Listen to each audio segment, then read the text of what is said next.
Fala, enfermagem.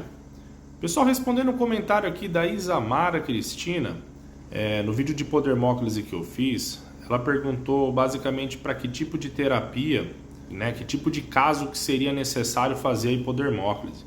Então vamos entender uma coisa. Imagina o seu paciente, seja ele no hospital, seja ele no domicílio, que ele precisa fazer uma medicação ou até mesmo uma hidratação.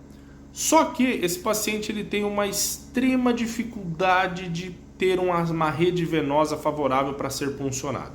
É aquele paciente que você punciona, a veia dele estoura, é aquele paciente que às vezes está desidratado, é aquele paciente que às vezes nem é colaborativo para que permita com que o profissional faça uma punção aí no seu acesso venoso. Então, às vezes, não necessariamente tudo a gente vai resolver da forma mais complexa, passando um acesso central ou pegando uma jugular externa. Tem outras formas da gente resolver a terapia daquele paciente de uma forma mais imediata. Então, aí entra a hipodermóclise.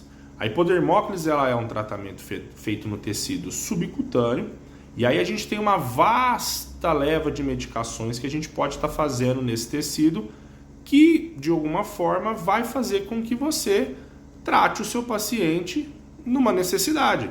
Então, se o seu paciente não está tendo condições de permitir com que você acesse a veia dele, mantenha ele puncionado, mantenha ele com uma infusão e um acesso venoso, você pode sim optar pela hipótese da hipodermóclise. Lógico que a gente tem que levar algumas coisas em consideração. Eu não estou falando aqui de uma situação de urgência nem de emergência. Estou falando de um paciente que vai tomar uma medicação. Muitas das vezes esse paciente ele está estável, esse paciente ele está tranquilo, e aí você não consegue um acesso venoso dele de forma imediata. Às vezes é muito melhor do que partir por uma medicação intramuscular, principalmente se você precisar fazer hidratação nesse paciente, porque você não vai conseguir fazer hidratação de forma intramuscular.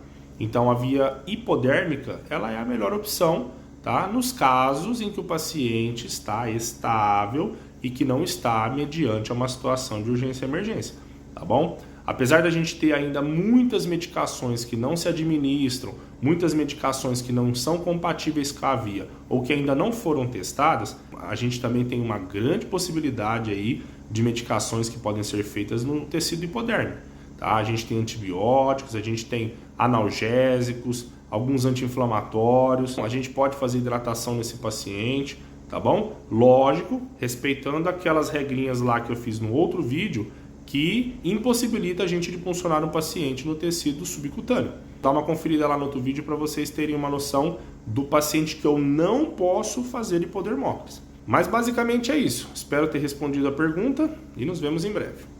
Um abraço.